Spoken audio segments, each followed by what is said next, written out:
अभी हम और आप एक ग्रंथ विशेष पर चर्चा करेंगे। इस बार का स्वाध्याय अपन शाम का जो सत्र रहेगा उसमें इष्टोपदेश ग्रंथ की ऊपर अपन चर्चा प्रारंभ करेंगे। नाम ही बड़ा प्यारा है। क्या नाम है? इष्टोपदेश। दो शब्दों से बना है, इष्ट और उपदेश। जहां इष्ट उपदेश हो वहां तो सभी सहज ही लाभान्वित होते हैं। इष्ट उपदेश का अर्थ क्या है? उपदेश का अर्थ तो आपको पता ही होगा। कथन करना, बोलना, कहना, बताना, ये सब उपदेश के अर्थ में है। इष्ट उपदेश, इष्ट शब्द का अर्थ क्या है? इष्ट का मतलब क्या होता है? इष्ट किसको कहते, किसे हैं? इष्ट माने क्या है?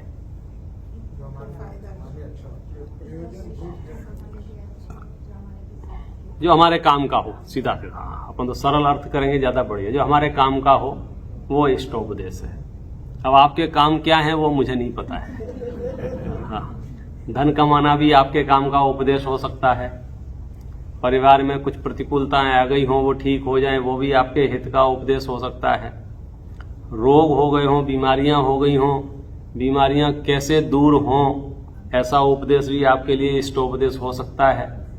तो इष्टोपदेश की वैरायटी बहुत है, क्योंकि इष्ट शब्द का अर्थ तो इतना सा है जो मेरे काम का हो। अब वो आपके काम का क्या है? आचार्य कह रहे हैं कि पहले हम जो बता रहे हैं वो सुन लो तुम, फिर बाद में मैच करके देख लेना कि कौन सा ज्यादा महत्वपूर्ण है। आप जिन्हें वास्तविक काम समझ बैठे हो वे तो कुछ काम ही नहीं है, सिर्फ और सिर्फ कल्पना करके अपने आप को त्रास दे रहे हो, दुखी कर रहे हो। बिना कल्पना, बिना प्लानिंग के तो आप मनुष्य गति में पधार गए थे। शुरू के 10-5 साल तक आपने कुछ दिमाग नहीं लगाया, सब कुछ अपने आप होता रहा। और लास्ट में जब जाओगे 10-15 साल, वो भी आपके ऐसे ही निकलने वाले हैं। तो बीच की जो थोड़े से काल की नेतागिरी थी, उसके चक्कर में ऐसा लग रहा था मैं सब कर रहा हूं। किसका क्या कर रहे हो? कि शरीर और संयोगों का। आईना तब देखने को मिलता है जब शरीर धोखा दे देता है, या जवाब दे देता है, या आपकी नहीं सुनता है। तो थोड़ी देर के द्वंद्व उत्पन्न होता है। ऐसे कैसे नहीं सुनेगा मेरी? मेरे पास बहुत पैसा है, मैं बड़े से बड़े डॉक्टर से ठीक करवा लूंगा। फिर कभी कभी ऐसा भी प्रसंग बनता है, बड़े से बड़ा डॉक्टर भी हाथ जोड़ लेता है, बोले अब हम कुछ नहीं कर सकते हैं। फिर वो कहता है मेरे पास मंत्र तंत्र वाले हैं, वो भी हाथ जोड़ लेते हैं, भैया अब हम कुछ नहीं कर सकते हैं। तो तरह तरह से ऐसी परिस्थितियां वर्तमान में हमारे साथ बनती हैं। हम अनदेखा कर देते हैं, यह अलग बात है। लगभग इस पंचम काल में जितने जीवों ने जन्म लिया है, सबको जीवन में कभी ना कभी आईना देखने को जरूर मिलता है। वाला आईना नहीं जो रोज देखते हो, रियलिटी चेक वाला। कि जब हम ठगे से रह जाते हैं, जब हम हतप्रह हो जाते हैं, जब हम सोचने लग जाते हैं अब हम क्या कर सकते हैं, जब हम पूरी तरह से असहाय महसूस करने लग जाते हैं, ऐसी भी परिस्थितियां हमारे सामने आ खड़ी होती हैं कि हम निर्णय नहीं ले पाते हैं। हालांकि हमारा निर्णय लेना नहीं लेना कोई मायने नहीं रखता है, लेकिन अवस्था छद्मस्त की है। और जिन जीवों के साथ में हमारा जीवन यापन है, वहां तो यही प्रचलन है ना कि निर्णय लो साहब, डिसीजन लो, क्या करना है, डिसीजन लो, क्या करना है।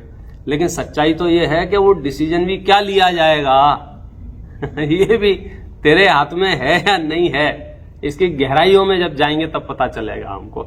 तो हमको पहले तो रिलैक्स मोड पे आ जाना चाहिए कि हम जहां भी हैं, जैसे भी हैं, जिन हालातों में भी हैं, उसमें किसी दूसरे का तो कोई दोष नहीं है। इतनी पढ़ाई तो अपनी हो गई है। यदि हम कर्म सिद्धांत नाम के शब्द को स्वीकार करते हैं तो ब्लेम तो नहीं कर सकते किसी को भी कि किसी और की वजह से मेरे जीवन में सुख या दुख, हानि या लाभ, जीवन या मरण होते हैं या हो सकते हैं। ये तो इम्पॉसिबल है। अभी वर्तमान में जिन जिन जीवों के जीवन में जो जो भी अच्छा या बुरा दिख रहा होगा, हालांकि वो भी अच्छा बुरा नहीं है, आगे बताएंगे रहस्य खोल के, लेकिन लग रहा होगा कि ये अच्छा है और ये बुरा है।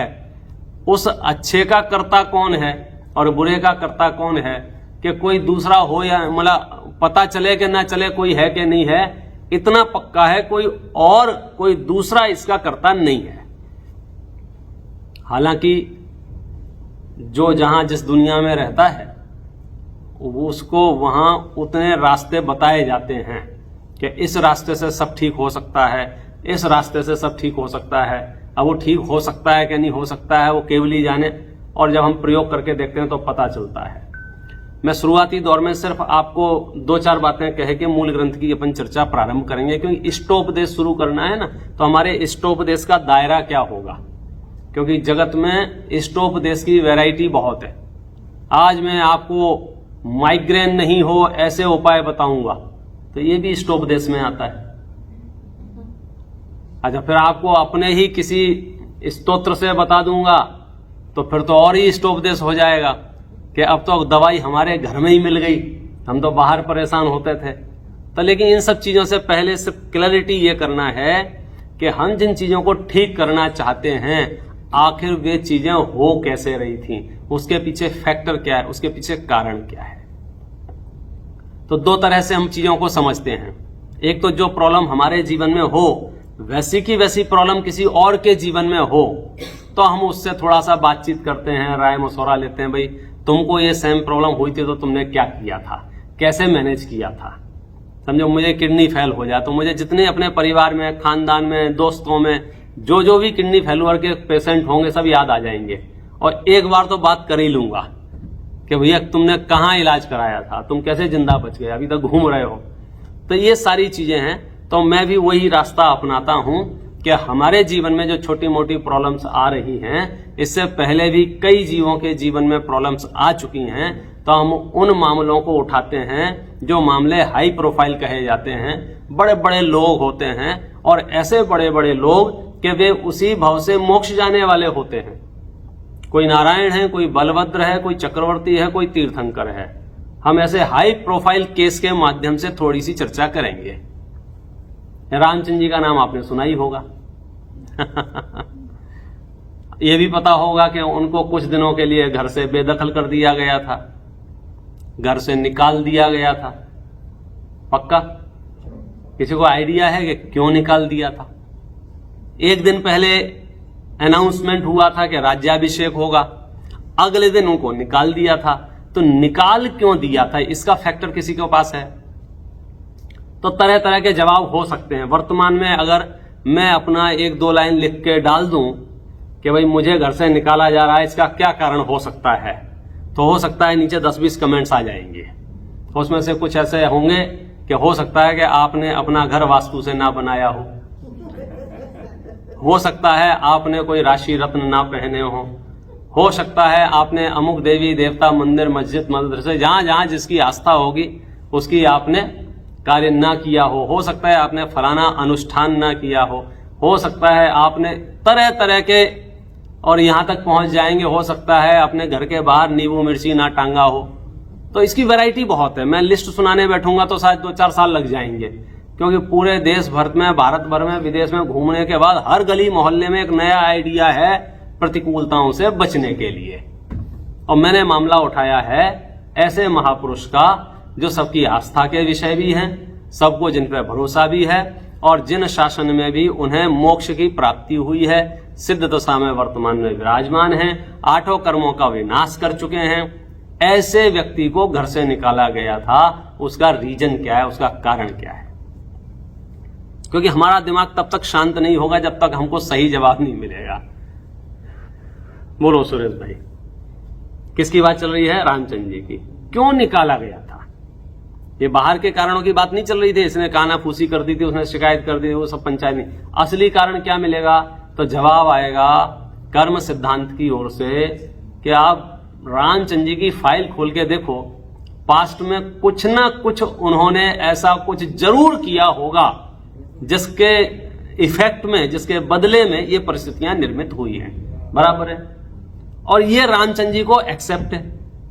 ऐसा भी नहीं है कि वो फाइट कर रहे हैं या अगेंस्ट जा रहे हैं या परेशान हो रहे हैं या दुखी हो रहे हैं या मन नहीं लग रहा है या डिप्रेशन में चले गए, क्योंकि जैसे तैसे तो वो बड़े हुए थे और जैसे तैसे समझो अब राजपाट संभालने का मौका मिल रहा, मतलब जिंदगी शुरू हो रही थी, तो कैरियर स्टार्ट हुआ और खत्म। स्टार्ट भी कहां हुआ आप समझे, ये तो अभी तो अनाउंसमेंट हुआ था, अभी उनको राज्यसभा का प्रोटोकॉल नहीं मिला था, अभी तो बच्चों में गिनती थी, वो तो मिलने वाला था, उससे पहले उनसे छीन लिया गया। मतलब आज सपने दिखाए गए और कल सब कुछ छीन लिया गया।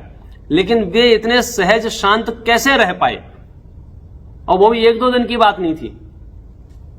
आपको याद होगा 2-7 साल पहले वो कोरोना जब चल रहा था, जिनको 14 दिन अंदर रहना पड़ रहा था, तो उनको कितना बड़ा टाइम लग रहा था। कैसे कटेंगे 14 दिन, कैसे कटेंगे 14 दिन? यहां 14 दिन नहीं है, यहां 14 साल है। हालांकि आप पुराण पढ़ोगे तो उसमें पता चलेगा कि बहुत अच्छे से कटे थे, वहां कोई प्रॉब्लम नहीं हुई थी, खा रहे थे, पी रहे थे, आहार दान आदि कार्य कर रहे थे, सामायिक कर रहे थे, स्वाध्याय कर रहे थे, मतलब जिस वृत्ति के जो जीव थे उस वृत्ति के अनुसार जीवन जी रहे थे। लेकिन मैं सिर्फ इतनी सी बात कहना चाहता हूं, मोक्ष में जाने वाले जीवों का भी कभी कभी ऐसा उदय आ सकता है जो अनपेक्षित जिसको कहते हैं अपन, कि लगता नहीं था इनके साथ ऐसा होगा, आपके साथ ऐसा कैसे हो सकता है। कभी कभी हमारे कम गुस्सा आ रहा हो ना, सामने वाला ऐसा बोलता है तुम्हारे साथ ऐसा कैसे हो सकता था, उसको लगा हम कुछ हैं तो मैं आपको फाइल दिखा रहा हूं कि रामचंद्र जी के साथ ऐसा कैसे हो सकता है। कौन है रामचंद्र जी? मालूम, उसी भव से मोक्ष जाने वाले, मतलब 8 कर्मों को नाश करने की ताकत रामचंद्र जी रखते हैं, लेकिन लेकिन लेकिन लेकिन घर वालों को कन्विंस करने की पावर उनमें नहीं है। तो मैं यदि घर वालों को कन्विंस नहीं कर पा रहा हूं कि मैं सही हूं, इसका मतलब यह नहीं है कि मेरा मोक्ष रुक जाएगा। मैं सिर्फ इतनी हिंट देना चाहता हूं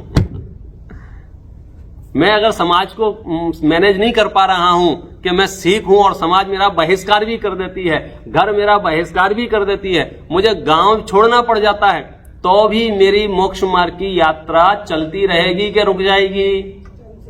वो गांव वालों के ऊपर है कि मेरे ऊपर है। तो कभी भी ओवर अपना इमेज बना के घूमना ठीक नहीं है कि हम कुछ हैं।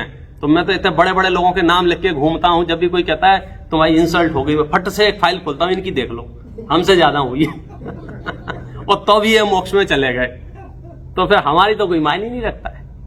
और एक नाम नहीं है ऐसा, आप पुराण पढ़ोगे तो पन्ने पन्ने पर ऐसे नाम है, पन्ने पन्ने पर।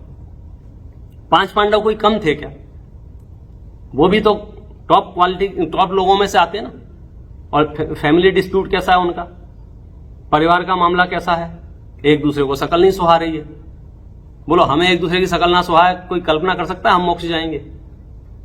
सामने वाले कह पंडित जी तुम्हारी घर में ही तो बन नहीं रही है, तुम मोक्ष जाने की बातें कर रहे हो, पहले तुम घर में तो मना लो अपने। अरे घर में तो मोक्ष जाने वालों की बनी कहां है, और घर में बन जाए तो मोक्ष कैसे जाएगा ये बताओ वो सब तो उसकी विरक्ति का आधार है। वहां तो उसे आईना देखने को मिल रहा है, वहां तो उसका दिमाग ठीक खो रहा है। सज्जन लोग तो ठोकरों से ही सुधरते हैं, बाकी तो जीवन में ठगाए जाते हैं। हमको धक्का कब लगता है?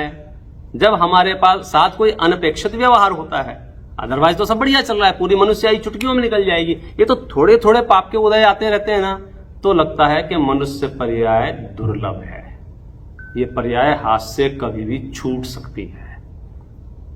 नहीं तो क्या भ्रांति रहती है, मैंने तो सब सेटल कर लिया है, मैंने तो इतनी सेविंग कर ली है, मैंने तो इतनी प्रॉपर्टी ले ली है, मैंने तो इतना गोल्ड रख लिया है, सबकी अपनी अपनी लिस्ट है। वो तो फिर अचानक न्यूज़पेपर में पढ़ते हैं कि 30 सेकंड में 240 लोग एक साथ कुछ कह ना पाए, कुछ सुन ना पाए, कुछ बता ना पाए। अच्छा, और इससे पक्का हो गया है कि यह परिस्थिति सिर्फ उनके साथ ही बनेगी, ऐसा नहीं है।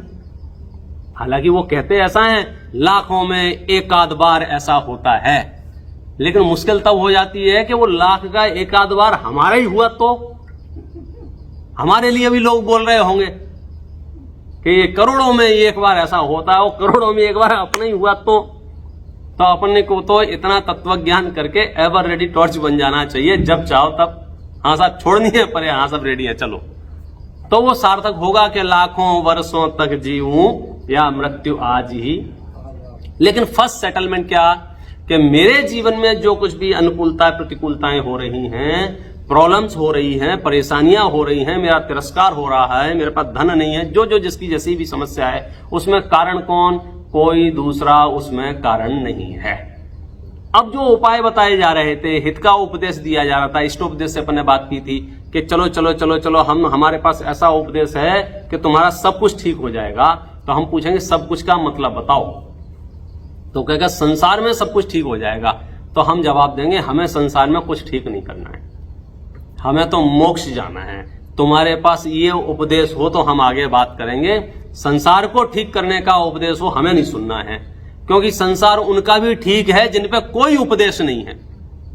घोर पाप कर रहे हैं, उनके भी हवाई जहाज चल रहे हैं। भाई साहब, अब तुम क्या संसार ठीक करोगे हमारा? पॉइंट समझ में आ रहा है? जो हम ठीक ठाक करना चाहते हैं, कितनी जीव राशि है, कितनी जीव राशि है, कितनी? और अपने यहां तो गणितीय है, हिसाब किताब ही छोटा मोटा होलसेल का काम है। अनंत जीव राशि, अनंत जीव राशि बता भाई।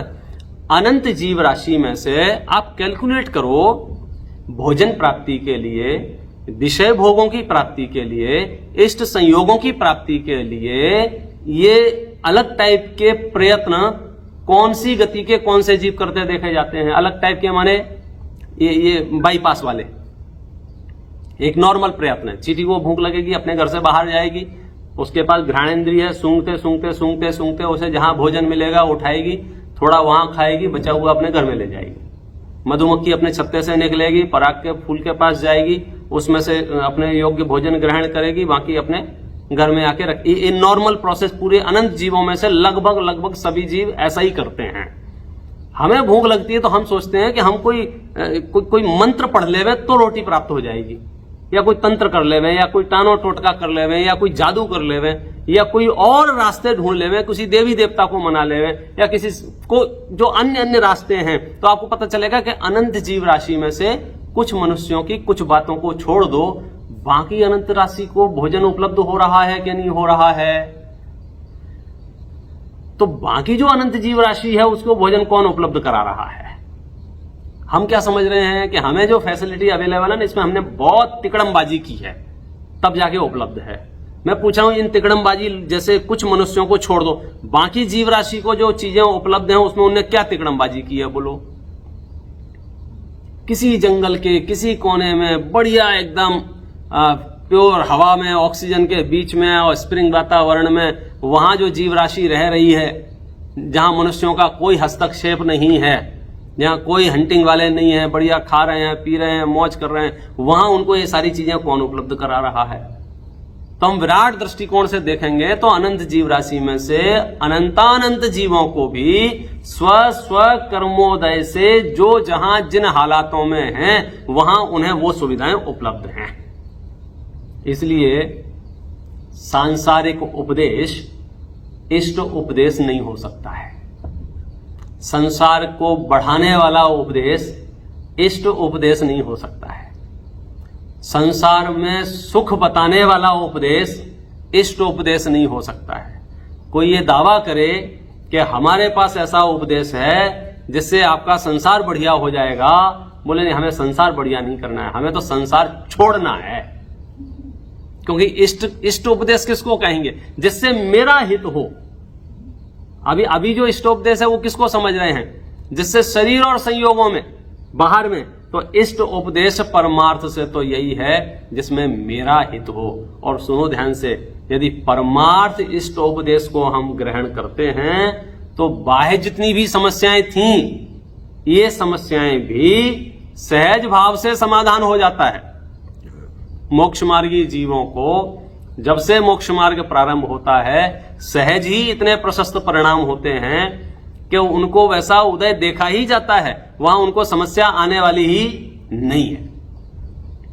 लेकिन यहां दूसरी बात बता रहे थे, समस्या आ जाए वो हमारे लिए कोई समस्या ही नहीं है। क्यों समस्या नहीं है? क्यों नहीं है समस्या? क्योंकि हम ये गणित जानते हैं, यदि मैंने किसी से उधार लिया है तो मुझे देना पड़ेगा, फिर टाइम पीरियड कितना ही ज्यादा क्यों ना हो जाए। हो सकता है इस जन्म में कुछ कर्म ना बांधा हो, पूर्व जन्म का कुछ पेंडिंग हो। तो कभी कभी हमको ये क्वेश्चन जरूर उठता है, यार मैं तो इतना बढ़िया आदमी हूं, मेरे साथ ऐसा क्यों हो रहा है? तो हो सकता है तुम 4-6 दिन से बढ़िया आदमी हो, तुम्हारे कुछ पिछले हिसाब किताब भी बाकी हो सकते हैं जब तुम बढ़िया नहीं होगे। तो इसलिए वहां माथा मारने की जरूरत नहीं है।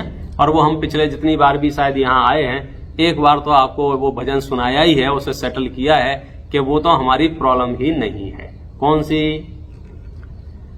जग के दुख की तो परवाह नहीं है, स्वर्ग सुख की भी चाह नहीं है। आप समझ रहे ये क्या कह दिया आपने? सबके जब से मैंने अर्थ बताया है लोगों ने गाना कम कर दिया है। भक्त कहता है भगवान संसार के दुखों की तो मुझे परवाह ही नहीं है। परवाह नहीं है माने कल आपको भोजन मिलेगा कि नहीं मिलेगा इस बात की परवाह आपको है? नहीं है। क्यों नहीं है? क्योंकि पता है इतना रखा हुआ है, इतनी व्यवस्था है, इतना पैसा, कहीं ना कहीं बैक ऑफ माइंड में दिमाग में है ये बात कि ये काम तो मेरा हो जाएगा, इसकी क्या परवाह करना। तो मोक्ष मार्गी भक्त जीवों को ये कॉन्फिडेंस है कि मैंने यदि जिन शासन की शरण में जीवन जी रहा हूं, मैं यदि देवसार गुरु की आराधना कर रहा हूं, यदि मैं तत्वों का अभ्यास कर रहा हूं, यदि मैं इस मार्ग में लगा हुआ हूं, तो अब ये कोई मेरे लिए विषय ही नहीं रह गया है। कौन सा? कि संसार की प्रॉब्लम का क्या होगा, कि वो तो प्रॉब्लम ही नहीं है। अच्छे अच्छे बड़े बड़े महापुरुषों को भी इस तरह की प्रॉब्लम्स आई हैं और उन्होंने बड़ी समता भाव से उस प्रॉब्लम का सामना किया है, बड़ी समता भाव से। आप समझ लो 5 पांडव जैसे आदमी को शरीर में आग लगा दी गई हो, अब इससे ज्यादा प्रॉब्लम क्या हो सकती है? इससे बड़ी प्रॉब्लम क्या होगी? घर वाले घर में नहीं रहने दे रहे थे, घर छोड़ के चले गए थे। बीच में उन्होंने एक प्लान भी किया था, घर भी देने की बात कही थी कि बढ़िया घर बना के देते हैं आपको, बनाया भी था शायद। क्या नाम था उस घर का? नाम पता है? हाँ, लाक्षागृह। हाँ, भाई साहब ने बढ़िया घर बना के दिया था। किसके भाई साहब ने? पांडवों के भाई साहब ने। लाख का घर, लाख का घर माने पेट्रोल का घर, ऐसा मटेरियल कि अगर जिसमें थोड़ी भी चिंगारी लग जाए तो पूरा जल के भस्म हो जाए, ऐसा घर ऑफर किया। बोलो उसमें जल के मरे कि नहीं मरे? नहीं मरे। किसने बचाया? ये आपको इंस्टेंट आपको लागू करने, अप्लाई करने पड़ेंगे तो आपको दिखेगा। हमको क्या लग रहा है, बाहर बाहर का देखते हैं, ऐसा हो गया, ऐसा हो गया, ऐसा हो गया, ऐसा हो गया। असली कारण बताइए, असली कारण क्या है? बोलो। निकल, घर जल गया, ये समझ रहे हैं जल गए, लेकिन वो बच गए, फिर भी जाते जाते आग लगा दी। इतना तमाम परेशानियों के बावजूद भी उनके मोक्ष और स्वर्ग में ये लोग बाधा डाल सके। तो इट मीन्स क्या है कि प्रॉब्लम्स हमारे मोक्ष स्वर्ग के सुख में बाधा नहीं डाल सकते। मतलब जो यात्रा हमारी जारी है उसमें कोई हस्तक्षेप नहीं कर सकते हैं। बड़ी से बड़ी बीमारी, सनत कुमार चक्रवर्ती, एक तरफ राजकुमार चक्रवर्ती और दूसरी तरफ तक 700 वर्ष तक उनको कोड़ रहा। कितना? 700। आपको बड़ी से बड़ी बीमारी हो जाए ना, वो मुश्किल से 10-20 साल रहेगी, उससे ज्यादा नहीं रहेगी, मैं गारंटी ले रहा हूं। 700 साल तक कोड़ रहा। कितना टाइम पीरियड हो गया? 7 जन्म हो जाएंगे अपने, तो मतलब मनुष्य अभी के हिसाब से लगाएंगे तो 7 जन्मों तक, ऐसा बोलो। इतना लंबा पीरियड है। ठीक है, रहा तो रहा, लेकिन हमारी पर्याय बुद्धि, हमारा संसार का प्रेम इस जाति का है कि हमें वो सब चीजें महाविचलित कर देती हैं, महाविचलित कर देती हैं। ऐसा लगता है सब खत्म हो गया, सब खत्म हो गया, सब खत्म हो गया। यहां बस ये हमको आपको बैकग्राउंड दिया है कि हम जो भी उपदेश दे रहे हैं वो हित का उपदेश दे रहे हैं। किसके हित का उपदेश दे रहे हैं? आत्मा के हित का उपदेश दे रहे हैं। हम और आप सब कौन हैं? आत्मा हैं। आत्माओं को आत्मा के हित का उपदेश दे रहे हैं। और जैनाचार्यों ने प्राणी मात्र को आत्मा के हित का ही उपदेश दिया है। और हित का उपदेश क्या है?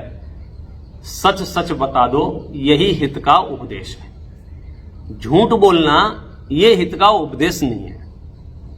जैनाचार्यों से जब बात करोगे तो वहां आपको सच सच सुनने को मिलेगा।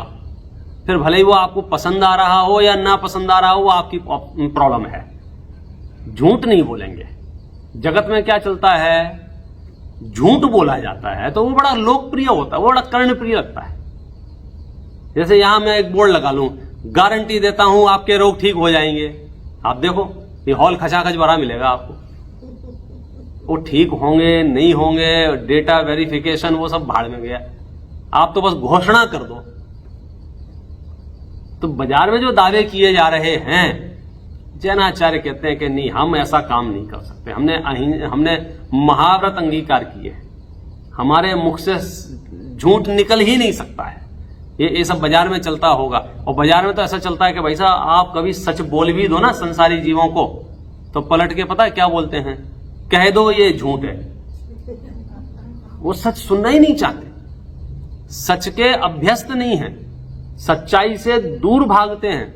इसलिए ये कुगुरु कुधर्म ये इनकी इतनी बढ़ोतरी क्यों हो रही है? क्योंकि वो झूठ अच्छा लगता है, सुनने में अच्छा लगता है। मुझे होगा तब देखेंगे। अभी तो हमको विश्वास दिला रहे हैं ना, अभी तो हमको आश्वासन दिया जा रहा है ना। तो जैनाचार्य कहते हैं नहीं, तुम्हें अच्छा लगे या खराब लगे वो तुम जानो, हम तो यहां सच सच बताएंगे। और एक सच आप सबने बचपन से जरूर पढ़ा है, जरूर सुना है, जरूर समझाया है, जिसका नाम है 12 भावनाएं। राजा राणा छत्रपति हाथिन के असवार, इस लाइन में किस किस के नाम लिए? वही हाई प्रोफाइल बड़े बड़े लोग, ताकि कभी आप ये कंप्लेंट नहीं करो, अरे भाई साहब ये इतने बड़े लोगों का ठिकाना नहीं है। समझो कोविड चल रहा हो, ट्रंप को हॉस्पिटल ना मिल रहा हो, तो आप कंप्लेंट करोगे मुझे हॉस्पिटल नहीं मिल रहा है। जब उसको ही नहीं मिल रहा है तो हमको बात ही खत्म हो जाएगी। इसलिए बड़े बड़े नाम लिए, राजा राणा छत्रपति, हाथियों पर बैठने वाले। आप समझ गए? इन सब के लिए भी क्या लिखा है? मरना सबको एक दिन, अपनी अपनी बार। इन 2 लाइनों पर पक्का भरोसा है आप लोगों को? 100%? ये कंफर्म है? कंफर्म है ना? जब बात होगी। आधी लाइन में क्या कह दिया है? जस्ट वेट, अपनी अपनी बार। मतलब ऐसा लग रहा है सब लाइन में खड़े हुए हैं, फट फट फट फट करके जाने वाले हैं, सिर्फ इंतजार किसका कर रहे हैं? अपनी बार का। तो अपनी बार जब तक नहीं आ रही है तब तक का टाइम आपके पास है। और अपनी बार में ये खास बात ये है कि ये लाइन नंबर से ऐसे नहीं लगी, एक के बाद लोग खड़े हो तो आपको आइडिया हो कि अभी तो ऐसा लग रहा है 10 लोग हैं, 15 लोग हैं, 20 लोग हैं। ये बिल्कुल आजकल जैसे टोकन सिस्टम चलता है ना बैंकों में, कहीं भी जाओ आप अपॉइंटमेंट के लिए टोकन दे देते हैं, तो टोकन में क्या होता है, लोग बिखर के बैठ जाते हैं, तो कोई भी कभी भी उठता है वहां से। हमें लगता है ये कैसे उठ गया कि बस उसका आ गया नंबर। तो हमको ये प्रश्न हो सकता है ये तो 2 साल का है, तो 5 साल का है, तो 10 साल का है, तो 15 साल का, कि नहीं, यह पर्याय की सच्चाई है कि हम इस शरीर में बहुत लंबे समय तक नहीं रह सकते हैं। आचार्यों ने दूसरा पक्ष भी बताया है। कौन सा? कि ये जो हमने कहा है ना अपनी अपनी बार, ये तो पर्याय दृष्टि से कहा है, ये तो संसार की दृष्टि से कहा है। तुम तो अजर अमर हो, तुम वो तत्व हो जिसका मरण होता ही नहीं है। तो 2 सच्चाइयां मिल गई हमको। कौन सी सच्चाई? मैं वो हूं जिसका मरण नहीं होता है, और ये वो है जो बच नहीं सकता है। और हम एकदम उल्टा कर रहे हैं। बात बात पे हम दिन में 10 बार तो मर ही जाते होंगे, लगभग भाव आ ही जाते हैं। अरे मर गए, अरे मर गए, अरे मर गए। कईयों के तो तकिया कलाम बन गए हैं। अरे मर गए, अरे मर गए, अरे मर गए। ये क्या है ये?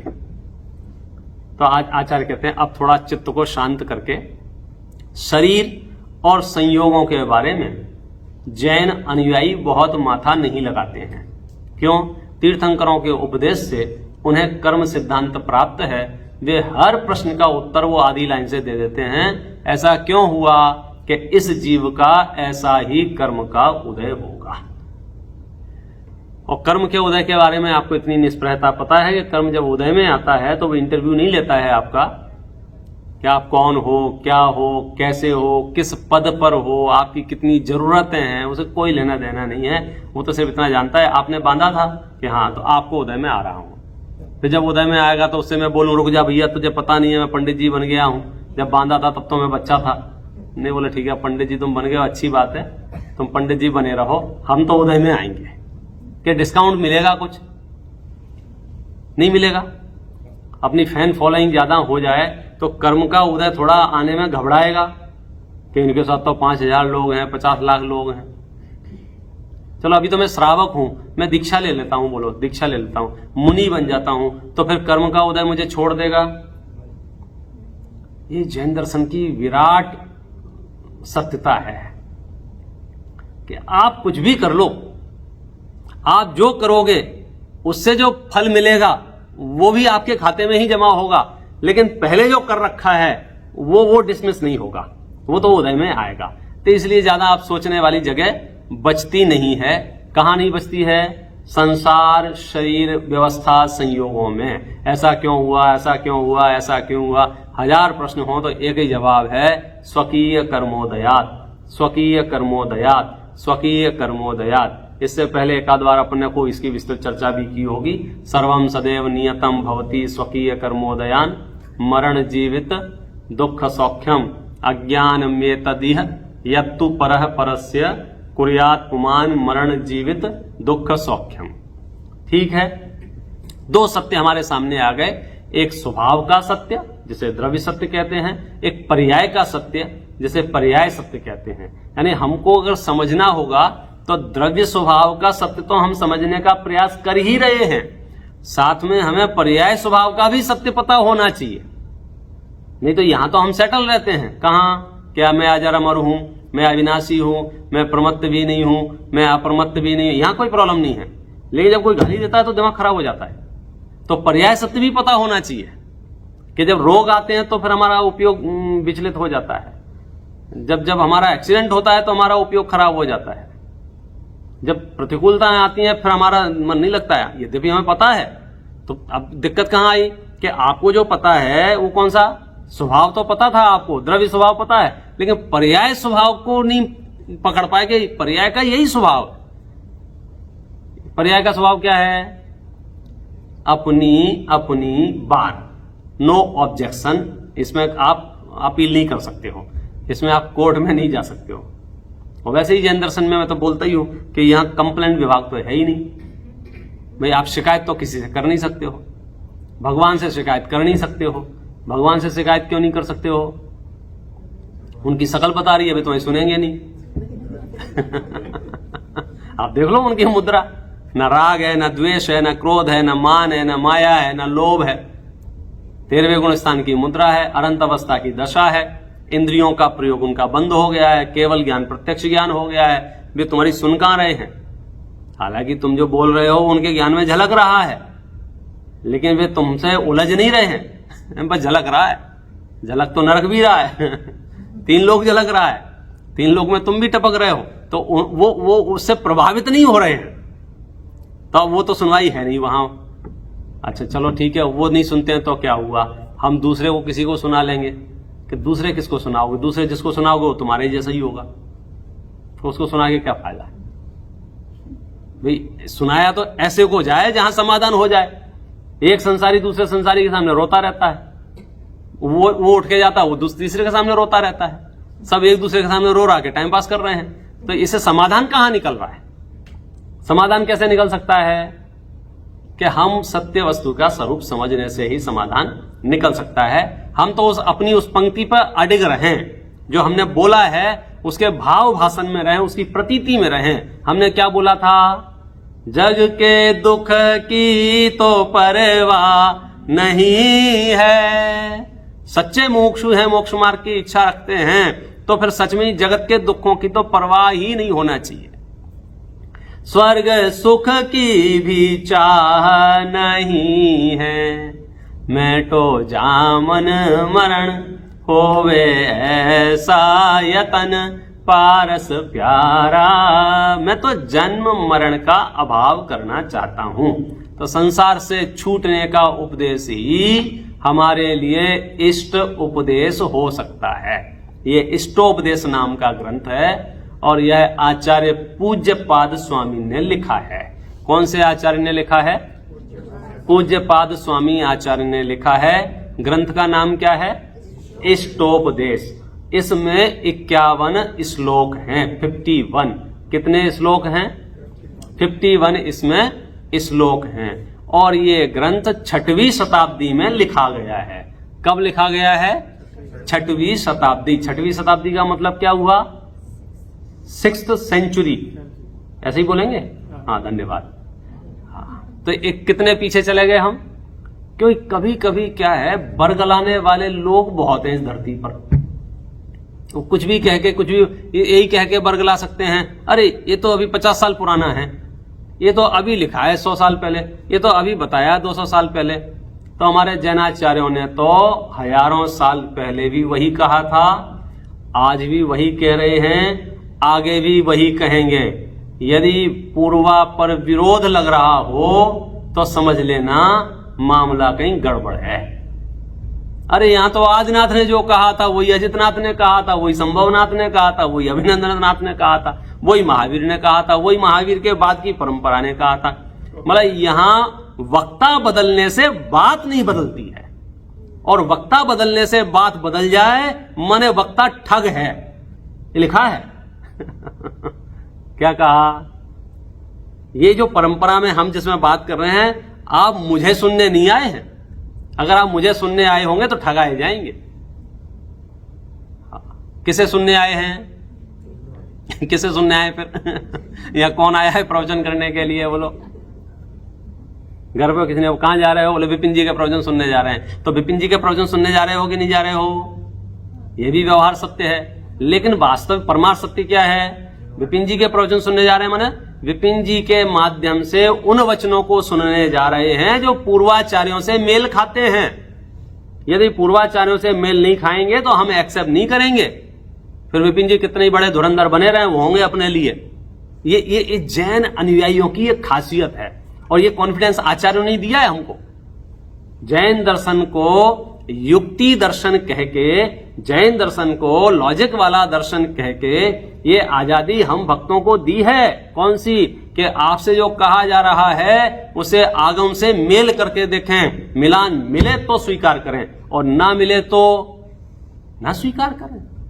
हर ग्रंथ के पीछे 2 लाइनें आपको लिखी मिल जाएंगी। क्या लिखी मिल जाएंगी? सुधी सुधार पढ़ो सभी। कि जो विद्वान लोग हैं वे इसे ठीक करके पढ़ें। क्यों? हमसे जो बना था सो हमने लिख दिया है। किसी को लगे कि इसमें ये बात जो है ये ठीक होनी चाहिए, कर लो ठीक। माथा पच्ची नहीं है, कषाय नहीं है, द्वेष नहीं है, घृणा नहीं है, लेकिन कषाय वश नहीं, युक्ति वश, आगम वश। इसलिए यहां वक्ताओं का हमारा कोई मायने नहीं रखता है। मायने नहीं रखता है माने उसकी प्रमुखता नहीं है। किसकी? नाम की प्रमुखता नहीं है, गुणों की प्रमुखता है। विश्व का इकलौता दर्शन है भाई साहब जिसको गुणवादी दर्शन कहा जाता है। व्यक्तिवादी दर्शन नहीं है ये। मतलब हमारा जो सबसे बड़ा महामंत्र है ना, सबसे बड़ा, भगवान की कृपा से अभी तक उसमें ऐसा बंटवारा नहीं हुआ है कि ये दिगंबर का है, श्वेतांबर का है, 13 पंथ का है, 20 पंथ का है, फलाने गच्छ का है, फलाने गण का है। महामंत्र, णमोकार मंत्र, उसे तो सब लोग अपना कहते हैं ना। इतने बड़े महामंत्र की एक सबसे बड़ी विशेषता यह है, कौन सी विशेषता है? कि 5 पदों को नमस्कार किया है, किसी व्यक्ति को नमस्कार नहीं किया है। अरहंत नाम के व्यक्ति को नमस्कार नहीं किया, सिद्ध नाम के व्यक्ति को नमस्कार नहीं किया है, आचार्य नाम के व्यक्ति, उपाध्याय नाम के व्यक्ति, साधु नाम के व्यक्ति को नमस्कार नहीं किया है। फिर किसको किया है? इन पदों को, कि इन गुण के धारी जो होंगे उन्हें हमारा नमोस्तु है। तो नमो अरहंताणम कह के बोलो महावीर को नमस्कार किया है या आदिनाथ को नमस्कार किया है? ये हमारा बेसिक फंडामेंटल है जैनिज्म के दृष्टिकोण का। ये दृष्टिकोण आपके पास नहीं रहा, आप जगह जगह झगड़े करोगे, और यहां झगड़ा हो नहीं सकता है, क्योंकि नाम हमारे लिए कोई समस्या ही नहीं थी, काम समस्या थी। लोगों के लिए नाम समस्या है, हमें काम से मतलब था। हमने तो, मेरी भावना में यही कहा ना, जिसने राग द्वेष काम आदिक जीते सब जग जान लिया, बस उसको मेरा नमस्कार हो। फिर उसका नाम बुद्ध हो, वीर हो, हरि हो, हर हो, ब्रह्मा हो, तुम्हें जो दिखा वो नाम रख दो, हमें कोई फर्क नहीं पड़ रहा है। बोलो। आप इंडिया से जब यहां आए थे, अंग्रेजी की दुकान पे गए, पूछा भाई साहब नमक है क्या आपके पास, आई वॉन्ट नमक, ऐसा बोला आपने, उसने क्या कहा कि नहीं भाई साहब नमक नहीं है हमारे पास। फिर आपने कहा वो तो रखा है, वो क्या बोला, भाई साहब ये नमक थोड़ी है, तो सॉल्ट है। आपने क्या कहा, दे दो दे दो दे दो, क्योंकि आपने उसके आकार से, आपने उसके गंध से, आपने उसके लक्षणों से पहचान लिया ये जिसको सॉल्ट बोल रहा है यही नमक है। कोई प्रॉब्लम है, लक्षण मिल गए ना, अब हमारा काम हो जाएगा कि नहीं हो जाएगा, हो जाएगा। आप विदेश क्षेत्र गए, यहां से आदत पड़ी थी महावीर जयंती मनाने की, वहां जाके ढूंढ रहे महावीर हैं क्या भाई साहब यहाँ, महावीर हैं क्या भाई साहब यहाँ, वहां की जनता ने कहा नहीं भाई साहब यहाँ महावीर नहीं है, लेकिन यहाँ एक और भगवान है, हम आपसे मिलवा देते हैं, सीमंदर हैं, दिखाओ। बोले ये रहे सीमंदर।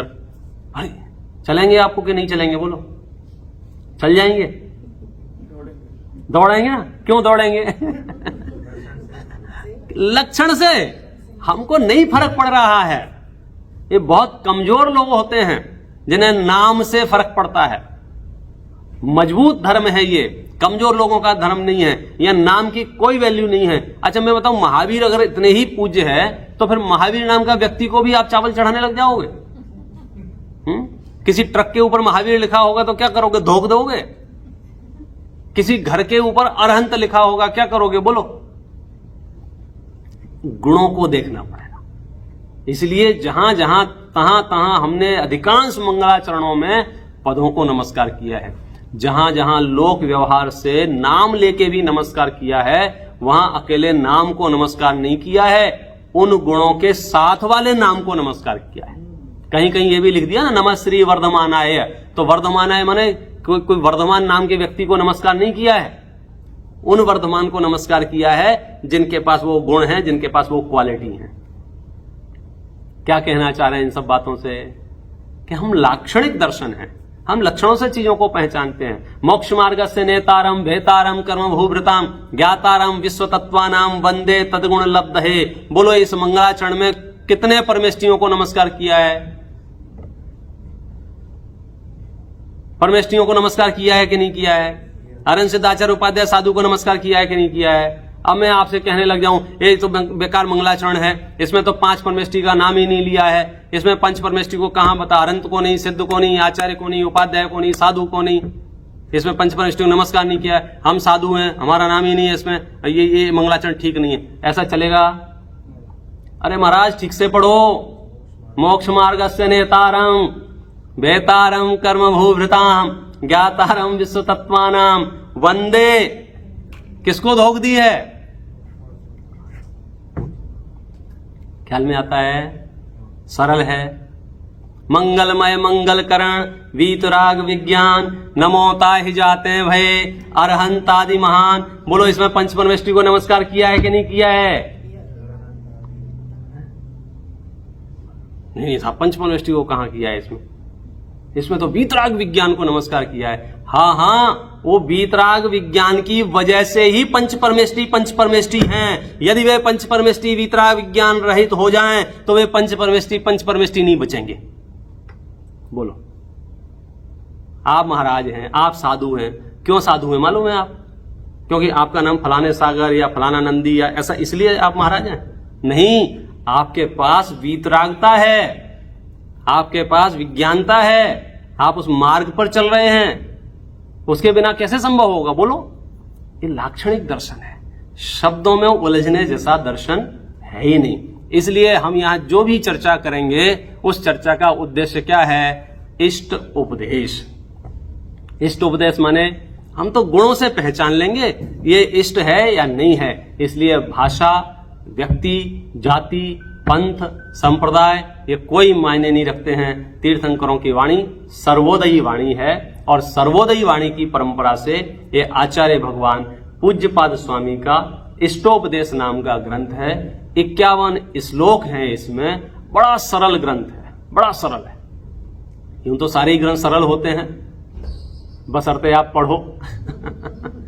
जितनी कठिनाई है वो सिर्फ नहीं पढ़ने की कठिनाई है। जिसने पढ़ना शुरू कर दिया उसे तो ये ग्रंथ कठिन लग ही नहीं सकते हैं, होते भी नहीं हैं, लेकिन फिर भी अपेक्षाकृत देखा जाए भाषा की जटिलता, व्याकरण की जटिलता, तो उन सबके सामने ये इष्टोपदेश ग्रंथ है ये अति अति अति सुगम और सरल ग्रंथ है। मैं इसलिए ऐसा कह रहा हूं क्योंकि इसके श्लोक बड़े छोटे छोटे हैं, छोटे छोटे। जैसे हिंदी साहित्य में आपने दोहे सुने होंगे, दोहे। हाँ, आप तो बनाने वाले हो तो आपने तो सुने ही होंगे। हाँ तो दोहे क्या करते हैं कि बड़ी से बड़ी, गहरी से गहरी बात कम शब्दों में कहने की सामर्थ्य रखते हैं। खास करके रहीम जी के दोहे बहुत चलते थे, बिहारी जी के दोहे बहुत चलते थे। बुद्धजन जी, अपने आप बुद्धजन जी कवि हुए, मालूम है, जिनके भजन आप पढ़ते होगे। सांची तो गंगा बीतराग वाणी, ये सब बुद्धजन जी के भजन। तो बुद्धजन जी ने बुद्धजन सतसई लिखी है, मैंने 700 दोहे लिखे हैं। कितने?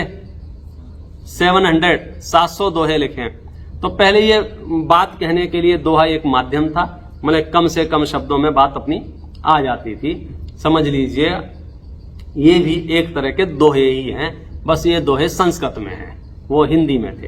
तो हिंदी में जो था उन्हें दोहा बोल रहे थे, संस्कृत में जो है उन्हें श्लोक बोल रहे हैं। और ये श्लोक है, मैं प्रारंभ करता हूं। 1 नंबर का श्लोक। कल आपको पीडीएफ मिल जाएगी, जिनके पास मोबाइल होंगे वो अपने मोबाइल में देख सकते हैं, ताकि शब्दों और अर्थ में सुगमता हो जाएगी, उसके अर्थ तक पहुंचने में आराम रहेगा। अदरवाइज आपको कान डबल खड़े करने पड़ेंगे कि क्या कहा जा रहा है, क्योंकि आंखें से देखेंगे, कान से सुनेंगे तो जल्दी काम हो जाएगा। अकेले कान से सुनेंगे थोड़ा सा डिले हो सकता है, लेकिन चिंता नहीं करना, विषय कठिन नहीं है, विषय अति सरल है। अति सरल माने अति सरल। 8 साल के बालक को भी ये इष्ट उपदेश समझ में आ जाए, ऐसा ग्रंथ है। जैन दर्शन का मूल है ये। मूल माने बुनियादी बातें इसमें बताई गई हैं। देखो, मंगलाचरण करते हैं। यस्य स्वयं स्वभावाप्ति प्रभावे कृत्सन कर्मणः तस्मै संज्ञान रूपाय नमोस्तु परमात्मने। नमोस्तु परमात्मने, इसमें तो कोई समस्या आपको आ ही नहीं सकती है। नमोस्तु शब्द तो अपने आप बहुत प्रचलित है। नमोस्तु नमोस्तु नमोस्तु, नमस्कार करता हूं। किसको? परमात्मा को। तो यहां परमात्मा को नमस्कार किया गया है। अब कौन से परमात्मा को नमस्कार किया है, कैसे परमात्मा को नमस्कार किया है, वो समस्या फिर उत्पन्न हो सकती है। कौन सी? कि भाई इसमें परमात्मा का नाम तो लिया ही नहीं। ऋषभ अजित संभव अभिनंदन सुमत पदम पुष्पार्जुन, एक भी भगवान का नाम नहीं लिखा है। अरहं सिद्धाचार्य उपाध्याय साधु पंच परमेष्टि का नाम नहीं लिखा है। लेकिन आप ध्यान से देखोगे तो आचार्यों की लाक्षणिक भाषा होती है, वे जिस तरह से नमस्कार करते हैं उसमें सबको नमस्कार आ जाता है। हम जिस तरह से नमस्कार करते हैं वो नमस्कार बहुत छोटा होता है, क्योंकि हम नाम लेके नमस्कार करते हैं। लेकिन ये जो लाक्षणिक नमस्कार है उसमें सब आ जाते हैं। बोलो मोक्ष मार्ग से नेतारम में वो लोग कौन रह गया? सब आ गए ना। यदि हम नाम ले लेते, समझो 24 तीर्थंकर का अर्घ्य चढ़ाएंगे, तो 24 तीर्थंकर का अर्घ्य चढ़ाएंगे तो क्या होगा? तो 20 तीर्थंकर रह जाएंगे ना। हालांकि वहां भी रहते नहीं हैं, क्योंकि नाम से ही 24 बोलते हैं, बाकी तो एक ही काम हो रहा है सबका। फिर भी तो यहां जिस भाव से नमस्कार कर रहे हैं वो देखो, यस्य स्वयं स्वभावाप्ति। यस्य माने जिसको, स्वयं माने खुद की, स्वभाव आपति अपने स्वभाव की प्राप्ति हो गई है सरल। यस्य स्वयं स्वभावाप्ति अभावे कृत्सन कर्मणः, और कृत्सन कर्मों का अभाव हो गया है। तस्मै संज्ञान रूपाय, ऐसे उन सम्यक ज्ञान रूप के धनी परमात्मने नमोस्तु, परमात्मा को मेरा नमस्कार हो। परमात्मा को तो नमस्कार कर रहे हैं, लेकिन परमात्मा नाम को नमस्कार नहीं कर रहे हैं। नहीं तो क्या है, परमात्मा नाम से भी सबके वाच्य अलग अलग हैं। जैसे आप जगत में कहेंगे ना परमात्मा की जय हो, तो अब परमात्मा का अर्थ कौन क्या निकालेगा? अपनी अपनी व्यवस्था, अपनी अपनी कल्पनाओं से। तो यहां बता दिया है कि हम किस परमात्मा की बात कर रहे हैं। 2 कंडीशन बताई है उस परमात्मा की। पहली कंडीशन क्या बताई? अभावे कृत्सन कर्मणः, अभावे कृत्सन कर्मणः, कि जिसके सर्व प्रकार के कर्मों का अभाव हो गया है, एक बात। दूसरी कंडीशन क्या बताई? संज्ञान रूपाय, कि जो सम्यक ज्ञान रूप है। जब कर्मों का अभाव होगा तो सम्यक ज्ञान रूपी होगा ऐसे परमात्मा को।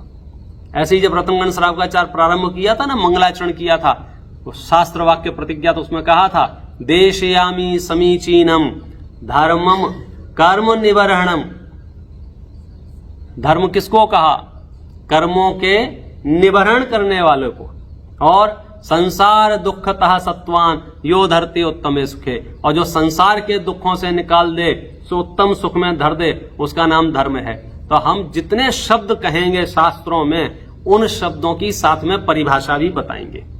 नहीं तो अकेला शब्द कह के छोड़ देंगे तो आप पता नहीं क्या अर्थ निकालोगे। तो यहां परमात्मा को नमस्कार किया है। कैसे परमात्मा को नमस्कार किया है? जिसके सभी कर्मों का अभाव हो गया है और जो सम्यक ज्ञान रूप परिणमित हो गए हैं।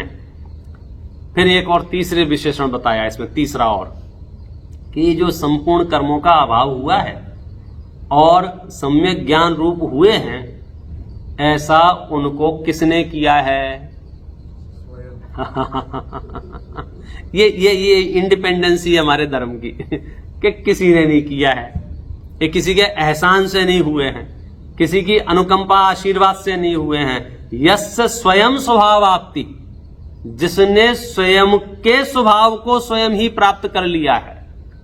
स्वयं स्वभाव आपति, स्वयं स्वभाव आपति माने खुद ही स्वयं के ही स्वभाव को जिसने प्राप्त कर लिया है, तो इसमें दूसरे का कोई रोल नहीं है। भैया पूरी मोक्ष मार्ग की यात्रा एकाकी है। जैसे भीड़ में चलना हो, समझ लेना मोक्ष पेंडिंग हो जाएगा। रहना पड़े अलग बात है भीड़ में।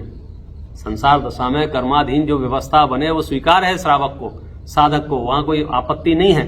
लेकिन मार्ग जो है ना, वहां दो की आवश्यकता नहीं है। दो से तो मलिन होता है, शुद्धता तो एक में रहती है। इसलिए यहां पर सबसे पहले नमस्कार किया। देखो पुनः मैं श्लोक पढ़ता हूं, और अगर आप चाहें तो कंठपाठ भी कर लेते हैं। हमारे यहां तो कंठपाठ चलता है। देखो कंठपाठ समझते हो क्या होता है? कंठ में पाठ रखना। लोग पैसे कहां रखते हैं? वॉलेट में। वॉलेट में पैसे क्यों रखते हैं? तिजोरी में क्यों नहीं रखते? कि तिजोरी में तो बहुत सारा रखते ही हैं, वॉलेट में भी रखते हैं। क्यों रखते हो? क्योंकि तिजोरी का काम ऐसे ही नहीं आएगा खड़े खड़े। वॉलेट का तो आप जहां होंगे, जिन हालातों में वो वहां काम आ जाएगा। तो आपने घर में बड़े बड़े ग्रंथ खरीद खरीद के, कवर चढ़ा चढ़ा के और बढ़िया हैंड राइटिंग से ऊपर लिख लिख के जो रख दिया है, बढ़िया बात है, लाइब्रेरी बहुत बढ़िया है। आचार्य कहते हैं कुछ कंठ में भी होना चाहिए। उससे क्या होगा कि ये इमरजेंसी में बहुत काम आएंगे। जब हवाई जहाज में टर्बुलेंस शुरू होगा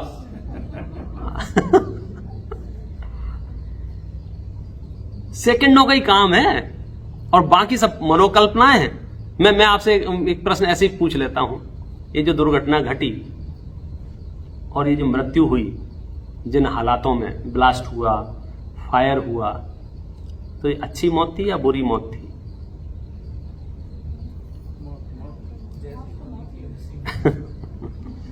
सोचना, कल बता लेना।